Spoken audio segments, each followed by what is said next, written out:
Hello, everyone. My name is Adam Caskey, and I'm from Phoenix, Arizona, seeking a bachelor's in political science.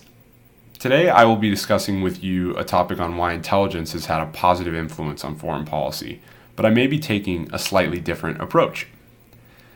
While my peers have discussed great topics, including Cold War intelligence, which was imperative to taking down the Soviet Union, to how cybersecurity is keeping us safe today, I'm going to be discussing the failures of intelligence.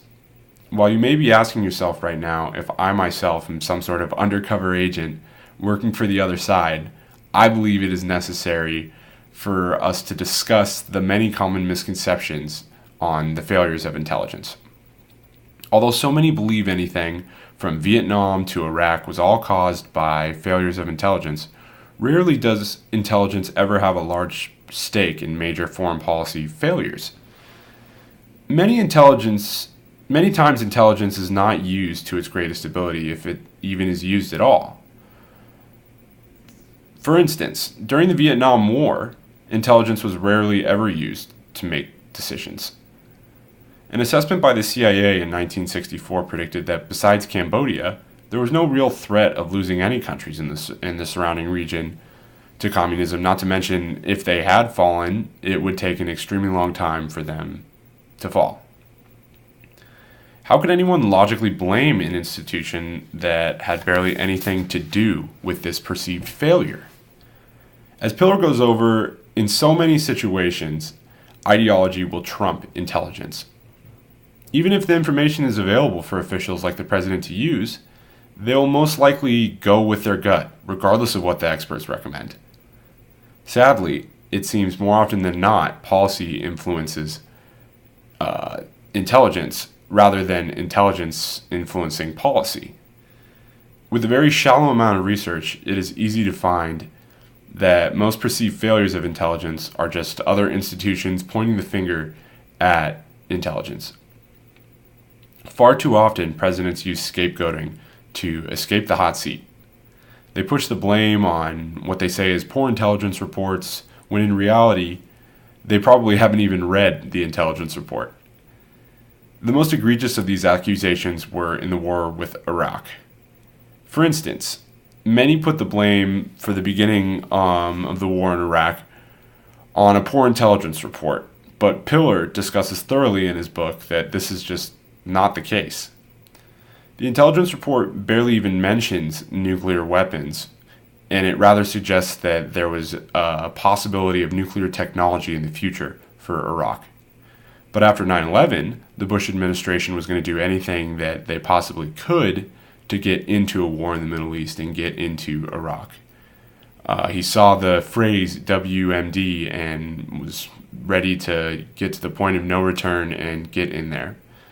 This idea of poor intelligence was just the Bush administration doing its best to sell the war and take the blame off them if anything happens.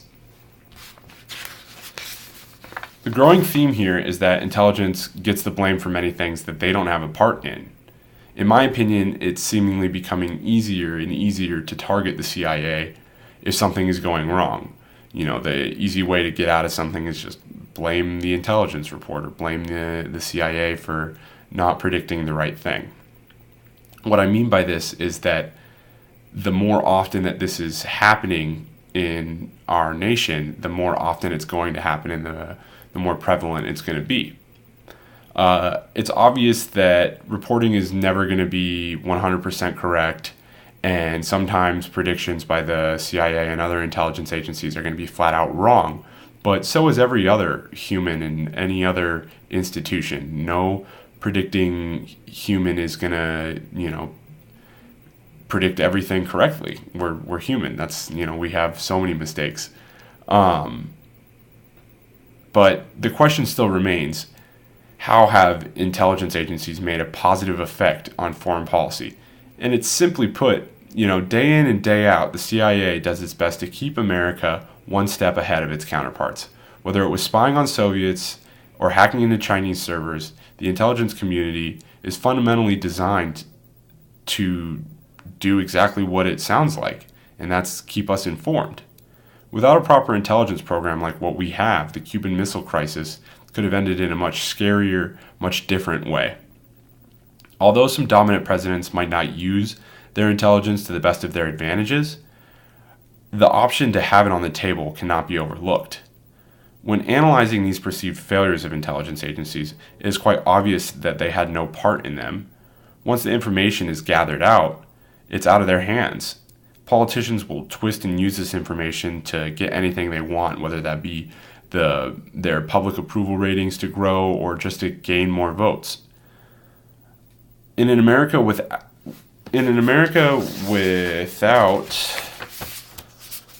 an institution like the CIA, officials like the president would have absolutely no choice but to go on their own intuition and go with their gut. And I'll just leave you with that question. Would you be okay in a nation where Donald Trump uses his best judgment to decide the fate of our nation and the involvement that we have with other nations? Thank you.